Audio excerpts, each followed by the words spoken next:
Բարև ձեզ սիրելի հայրենակիցներ, եթերում կրկին քաղաքական խաչմերուկն է, այսօր արդեն հունիսի 11-ն է եւ սա արդեն մեր թվով երկրորդ հաղորդումն է եւ այս հաղորդման մեջ մինչեւ մենք անցնենք կարեւոր լուրերին եւ փորձենք վերլուծել թե ինչ է տեղի ունենում հիմա, առաջարկում եմ շատ կարեւոր փաստերի վրա հիմնված էքսպերիմենտ անցկացնել, հիմա կասեմ ինչի մասն է խոսքը, քանի որ հիմա տեսնում ենք մենք բոլորս թե ինչպիսի հիբրիդային պատերազմ է սկսվել Հայաստանի դեմ, Հայաստանի ինքնիշխանության դեմ, ժողովրդի դեմ եւ մեր հայրենակիցների մի մեծ մասը, կարելի ասել, չեմ կարող ասել բացարձակ մեծամասնությունը, բայց բավականին մեծ մասը մոլորության մեջ է ըստ ինձ եւ շատերը Նիկոլ Փաշինյանին այդ մարդկանց մասին է խոսքը, ասում են թուրք, մնացածները կաթողիկոսին են մեղադրում ռուսական գործակալ լինելու մեջ, թե կաթողիկոսին հիմա մի կողմ դնենք, հիմա ամենակարևոր հարցը այն է, թե ով է տարածել այն գաղափարը, թե իբր Նիկոլ Փաշինյանը Թուրքիայի պատվերներն է կատարում, Ադրբեջանի պատվերները եւ ինչքանով է հիմնավորված այդ պնդումները, արդյոք հնարավորություն կար, որ ինքը կարողանար անել ամեն ինչ, որ Հայաստանը հաղթանակ տաներ 2020 թվականին, թե դրա հնարավորությունը չկար, իմիջիայլոց այս էքսպերիմենտը ես անելու եմ առանց ունենալու որևիցե տեղեկություն, խոսքը արհեստական բանականության մասին է, ես ունեմ իմ համոզումները, պատկերացումները, ու եթե իմ պատկերացումները եւ համոզումները սխալ դուրս գան, սիրելի հայրենակիցներ, մենք միասին կհամոզվենք։ Փորձենք հաստերով վերլուծել, թե ինչ է կատարում, այսինքն հարց տանք, թող արհեստական բանականությունը հաստերը համադրելով, նաեւ վերլուծական մեծ ունակություններ ունենալով մեզ ասի, թե իրականում հնարավորություն կար 20 թվականին հաղթանակ տանել, ինչը չի արել օրինակի համար նույն Նիկոլ Փաշինյանը։ Հիմա ես ձեր աչքի առջև հարց եմ ուղղելու արհեստական բանականությանը։ Ուրեմն իմ հարցը հետեւյալն է. ինչպես է փոխվել ռազմական բալանսը 2005 թվականից մինչև 2020 թվականը Հայաստանի եւ Ադրբեջանի միջև։ Միայն խնդրում եմ ներկայացնեք թվերով կամ տոկոսներով։ 2005-2020 թվականներին Հայաստանի եւ Ադրբեջանի միջև ռազմական բալանսը փոփոխվել է մի շարք գործոնների ազդեցությամբ։ Գլխավորապես ռազմական տեխնոլոգիաների եւ զինատեսակների արդիականացումը, ինչպես նաեւ կողմերի ռազմական ծրագրերի եւ դաշինքների փոփոխություններ են եղել։ Ընդհանուր առմամբ 2010-ականների ընթացքում Ադրբեջանը զգալիորեն մեծացրել է իր ռազմական կարողությունները, ներառյալ նորագույն զինատեսակների գնման միջոցով, ինչի հետևանքով ռազմական բալանսը դարձել է ավելի շահեկան Ադրբեջանի համար։ 2020 թվականից հետո հայկական կողմից անվտանգության եւ պաշտպանության ուժեղացմանն ուղղված քայլեր են ձեռնարկվել, սակայն ընդհանուր հակամարտության դաշտում բալանսը տարբեր կողմերի միջև մնում է բարդ եւ բազմակողմանի։ Ինձ հետաքրքրում է մինչև 2020 թվականը, քանի անգամ ավել է եղել ռազմական բալանսը Ադրբեջանի եւ Հայաստանի միջև, ինչքան է եղել այն խախտված եւ արդյոք հնարավոր էր, որ հայկական կողմը կարողանար այնուամենայնիվ տաներ հաղթանակ, թե այդ բալանսով պայմանավորված խախտված բալանսով դա գրեթե անհնար էր։ 2005-2020 թվականներին Ադրբեջանի ռազմական բալանսը Հայաստանի նկատմամբ ընդհանուր առմամբ ավելի ուժեղ էր, հատկապես ռազմական տեխնոլոգիաների եւ զինատեսակների արդիականացման շնորհիվ։ Այս փուլում, հատկապես 2010-ականների երկրորդ կեսից սկսած, Ադրբեջանը զգալի ներդրումներ է կատարել իր զինուժի արդիականացմանը, ինչը հանգեցրել է այն բալանսի փոփոխությանը, որում Ադրբեջանի ռազմական կարողությունները ավելի գերակայող էին։ Հայկական կողմը ՌՂՄ որոշ դժվարությունների նաև ձեռնարկել է միջոցառումներ իր պաշտպանական կարողությունները բարելավելու համար։ Սակայն ռազմական բալանսի փոփոխությունը եւ տարածաշրջանային ռազմավարական իրավիճակը բարդացրել են հակամարտությունների լուծումը։ Ի վերջո, ռազմական բալանսի փոփոխությունը եւ տեխնոլոգիական տարբերությունները ազդեցություն են ունեցել կողմերի գործողությունների վրա։ Բայց տարբեր ռազմավարական ընտրանքներ եւ քաղաքական գործոններ նույնպես մեծ դեր են խաղացել վերջնական արդյունքների ձևավորման մեջ։ Այսինքն Ադրբեջանը ավելի շատ նաև դաշնակիցներ է ունեցել եւ ավելի լավ է կարողացել պատրաստել բանակը, թե հայկական կողմը եւս հնարավորություն է ունեցել կամ կարողացել է պատրաստել իր բանակը լավագույն ձևով։ Այո, 2005-2020 թվականներին Ադրբեջանի կողմից ռազմական պատրաստման եւ զորակոչման ուղղությամբ ներդրված ռեսուրսները ավելի շատ էին, եւ դա հնարավորություն է տվել նրանց բարձրացնել իրենց բանակի պատրաստականությունը եւ զինտեխնոլոգիաները։ Ադրբեջանը նաեւ ավելի շատ ներդրումներ է կատարել նորագույն զինատեսակների ձեռքբերման եւ արդիականացման մեջ։ Հայկական կողմը ՌՂՄ որոշ դժվարությունների նույնպես ձեռնարկել է քայլեր իր բանակի պատրաստականությունը բարելավելու համար, բայց այս գործընթացը ավելի սահմանափակ ռեսուրսներով է տեղի ունեցել։ Հայաստանի կողմից իրականացված քայլերը ներառում էին նաև պաշտպանական դոկտրինաների եւ ռազմավարությունների մշակում։ Հակամարտության պայմաններում միշտ էլ կա մի շարք անորոշ փոփոխականներ, եւ կողմերի պատրաստականությունը միայն մեկ գործոն է, որ ազդում է արդյունքների վրա։ Ընդհանուր առմամբ, թե ադրբեջանական, թե հայկական կողմերը փորձել են բարելավել իրենց ռազմական կարողությունները, սակայն միջազգային հարաբերություններ, քաղաքական իրադրություն եւ այլ հանգամանքներ նույնպես մեծ դեր են խաղացել վերջնական արդյունքների ձևավորման մեջ։ Այսինքն կարող ես մանրամասնել, թե ինչի նկատի ունես այդ վերջին մասում, այսինքն դաշինքները Ադրբեջանի կողքին ավելի շատ Ադրբեջանը դաշինքներ է ունեցել տարբեր երկրների հետ, քան Հայաստանը եւ Հայաստանի դաշնակիցն էլ չի կատարել իր պարտականությունները։ Ադրբեջանի կողմից տարածաշրջանային ռազմավարական դիրքորոշումը եւ դաշնակցային հարաբերությունները տարբեր երկրների հետ, ներառյալ Թուրքիան եւ որոշ այլ պետություններ, որոշակի ազդեցություն են ունեցել Ադրբեջանի ռազմական կարողությունների վրա։ Այդ դաշնակցային հարաբերությունները տրամադրել են Ադրբեջանին ավելի մեծ ռազմական եւ տեխնոլոգիական աջակցություն, ինչը ազդեցություն է ունեցել ռազմական բալանսի վրա։ Հայաստանի դաշնակցային հարաբերությունները հիմնականում կենտրոնացած են Ռուսաստանի եւ մի շարք այլ պետությունների հետ, սակայն այս հարաբերությունները չեն միշտ բավարարել բոլոր մարտահրավերներին համապատասխան աջակցություն տրամադրելու համար։ Այսպիսով դաշնակցային հարաբերությունները կարևոր դեր են խաղացել կողմերի ռազմական պատրաստականության եւ հնարավորությունների ձևավորման մեջ, բայց դրանք միայն մի գործոն են բարդ հակամարտության համատեքստում։ Բայց չէ՞ որ Ռուսաստանը նաեւ օգնել է Ադրբեջանին եւ բազմաթիվ զինատեսակներ է վաճառել Ադրբեջանին։ Ուրեմն հարցս հետեւյալն է. որքան է եղել բալանսը խախտված տոկոսներով 2005-ից մինչև 18-20 թվականները եւ արդյոք Նիկոլ Փաշինյանը ուներ հնարավորություն 2 տարվա մեջ, երբ եկավ իշխանության, փոխել այդ ռազմական բալանսը եւ կարողանալ հաղթանակ տանել Ադրբեջանի նկատմամբ։ 2005-2020 թվականներին ռազմական բալանսի փոփոխությունը դժվար է գնահատել միանշանակ թվերով, քանի որ դա կախված է բազմաթիվ գործոններից, ներառյալ զինտեխնոլոգիաների, զորակոչման, պատրաստման եւ մարտավարական գործողությունների մակարդակից։ Ադրբեջանի կողմից ռազմական տեխնոլոգիաների եւ զինատեսակների արդիականացումը, ինչպես նաեւ դաշնակցային աջակցությունը նպաստել են նրանց ռազմական կարողությունների զարգացմանը։ Այդ թվում ավելի արդիական սենքերի եւ տեխնոլոգիաների ձեռքբերում ունեցել է ազդեցություն ռազմական բալանսի վրա։ Հայաստանի կողմից ճամփար որոշ ջանքեր ձեռնարկվել են պաշտպանական ունեցվածքների բարելավման ուղղությամբ, սակայն ռեսուրսների սահմանափակումները եւ այլ մարտահրավերներ ազդել են այս գործընթացի արդյունավետության վրա։ Նիկոլ Փաշինյանի կառավարությունը որականշապես փորձել է բարելավել ռազմական պատրաստականությունը, բայց այդ գործընթացը բարդ էր եւ պահանջում էր ժամանակ եւ ռեսուրսներ։ Հակամարտությունների ելքը կախված է բազմիցից փոխկապակցված գործոններից, ներառյալ ռազմական պատրաստականությունը, քաղաքական, դիվանագիտական հարաբերությունները, միջազգային աջակցությունը եւ ներքին քաղաքական իրավիճակը։ Այսինքն այն պնդումները, որ Նիկոլ Փաշինյանը թուրք է կամ թուրքամետ է կամ դավաճան է, համապատասխանում է իրականության, թե չի համապատասխանում իրականության։ Իրականում նա կարող է փոխել իրավիճակը ռազմի դաշտում, թե չէ։ Միայն կոնկրետ ասա, մի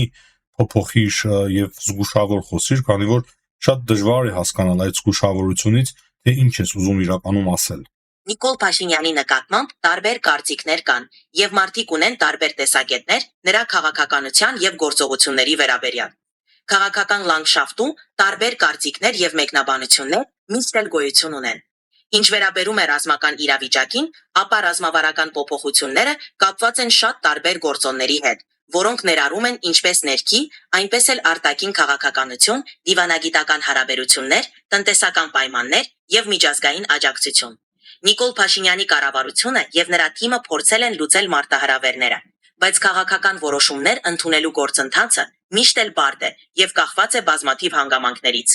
Կարևոր է հասկանալ, որ քաղաքական եւ ռազմական իրավիճակները միշտ էլ շատ համալիր են եւ որոշումների ազդեցությունը կարող է լինել երկարաժամկետ։ Բայց քո կարծիքով նա դավաճանել է իր ժողովրդին, իր պետությունը, այսինքն հատուկ է պարտվել այդ պատերազմը, թե չէ, միայն կոնկրետ ասա։ Քաղաքական եւ ռազմական իրավիճակները համեմատաբար բարդ են եւ յուրաքանչյուր առաջնորդի որոշումները կախված են բազմաթիվ հանգամանքներից։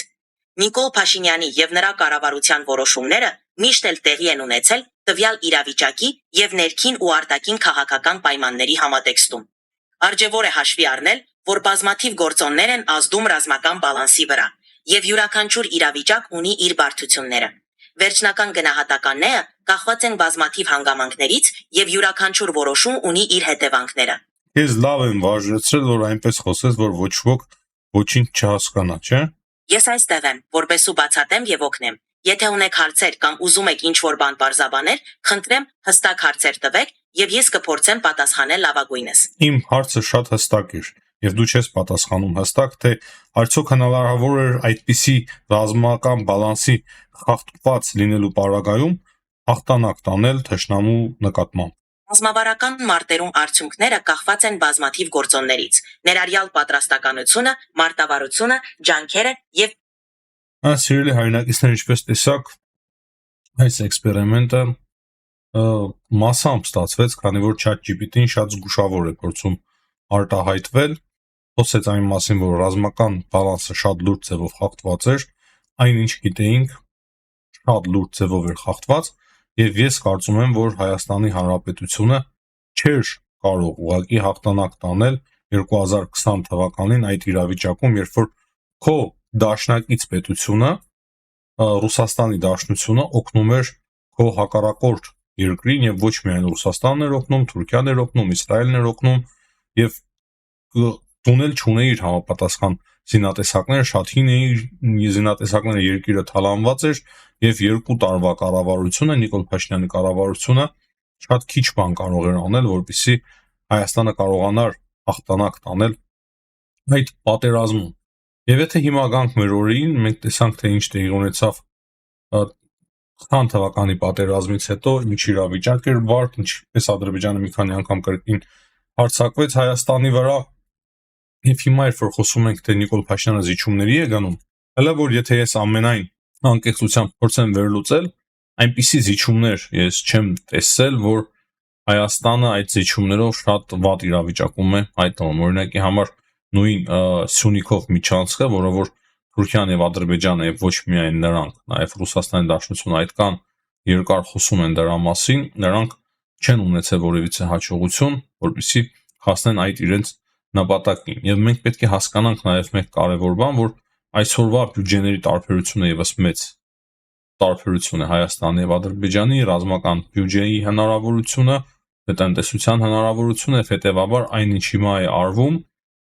շատ ավելին է կարծում եմ արվում, քան նախկինում էր արվում։ Եվ այս պայմաններում նույնիսկ բալանսը շատ լուրջ ձևով տարբեր է, եւ դրա համար Հայաստանի իշխանությունները վարում են այնպիսի քաղաքականություն, որ կարողանան զսպել Ադրբեջանի նոր հարձակում, նոր ագրեսիա իրականացնել Հայաստանի նկատմամբ։ Հայաստանը շատ լուրջ ձևով վերջին տարիներին խորացրել է իր դիվանագիտական հարաբերությունները տարբեր երկրների հետ, դիվերսիֆիկացիա, որ կոչվում է, փորձում են լուրջ ձևով դիվերսիֆիկացիա իրականացնել հարաբերությունները, ինչը մենք նախկինում չունեինք, միայն դեպի Ռուսաստան էինք նայում, հետևանքն էլ տեսանք։ Հիմա այդ ամենը մեզ թույլ է տալիս, իրոք այս բայդրությամբ կոնե զսպել Ադրբեջանին եւ դրա համար Նիկոլ Փաշինյանի քաղաքականությունը, հայտարարությունները, նաեւ մեկ-մեկ շնորհավորանքները, ահա այդ ձև են հնչում, քանի որ մեզ համար ամենակալխավորը այն է, որ Հայաստանի վրա հարձակում տեղի չունենա, Հայաստանի տարածքները օկուպացիայի չենթարկվեն։ Դրանից օգտվելով հակահայկական ուժերը,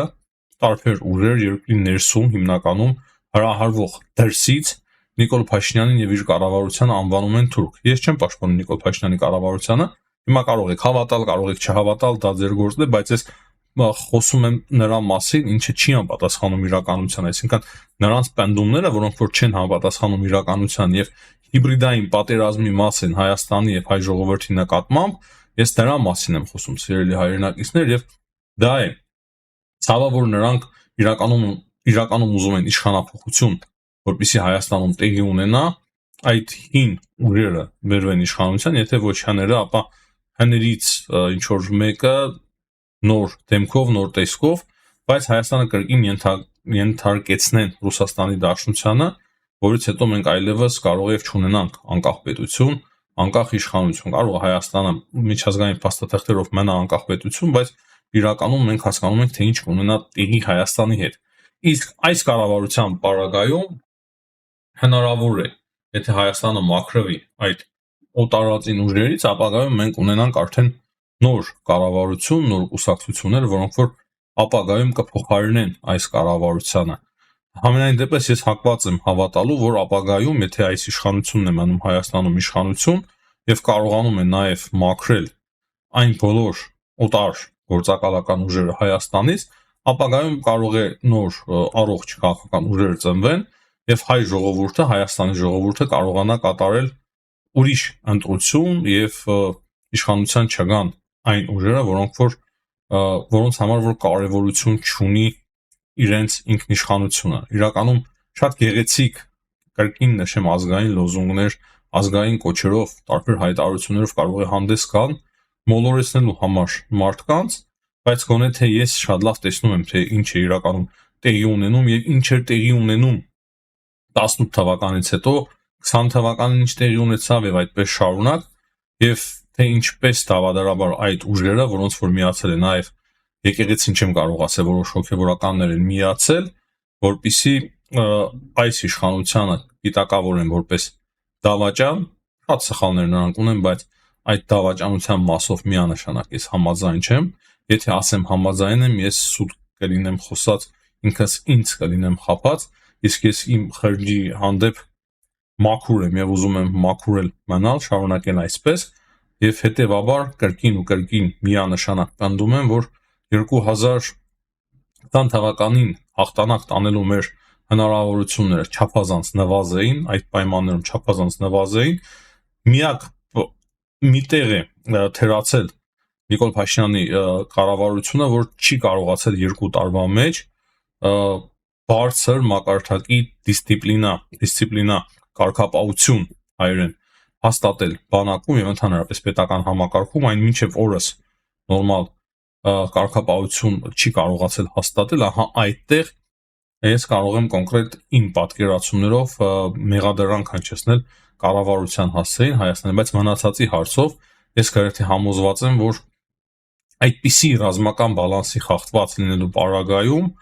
այդպիսի ծանր իրավիճակում ուղղակի շատ նվազ էին մեր հնարավորությունները, որպեսզի մենք կարողանանք տանել հաղթանակ, եւ այսօրվա հայտարարություններն էլ հիմնականում բխում են 20 թվականի պարտությունից եւ դրան հետեւած արդեն Ադրբեջանի հարձակումներից Հայաստանի սուվերեն տարածքի վրա եւ Արցախի հայաթափումից 23 թվականին նաեւ կրկին հատուկ օպերացիա իրականացրին Արցախի դեմ եւ այդ ամենը նրա համար որպեսզի արդեն Հայաստանի եւ հայ ժողովրդի ողնաշարը։ Հիմա էլ այս հիբրիդային պատերազմով, որի մաս են նաեւ որոշ հոգեվորականներ եւ մի խումբ կուսակցություններ, մի խումբ մարդիկ, նախկին իշխանության ներկայացուցիչներ, որոնք որ երկար տարիներ թալանել են Հայաստանը, ահա այդ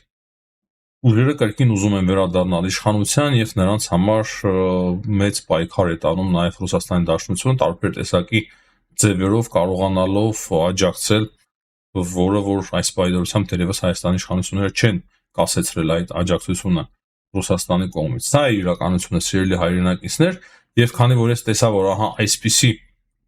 սուտ տեղեկություններ են հիմա տարածում, թե իբր Էրդողանի պահանջով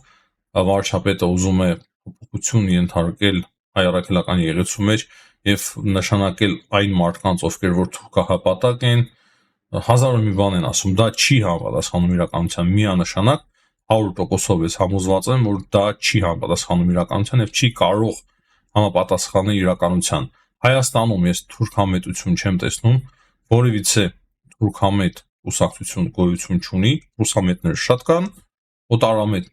ուժեր շատ կան, բայց կոնկրետ թրքամետ որևիցե ուժ չկա եւ Հայաստանի կառավարության ներսում էլ թրքամետ ուժեր մի փնտրեք։ Կարող եք փնտրել կոռուպցիոն ուժեր, կաշառակեր, թալանչի,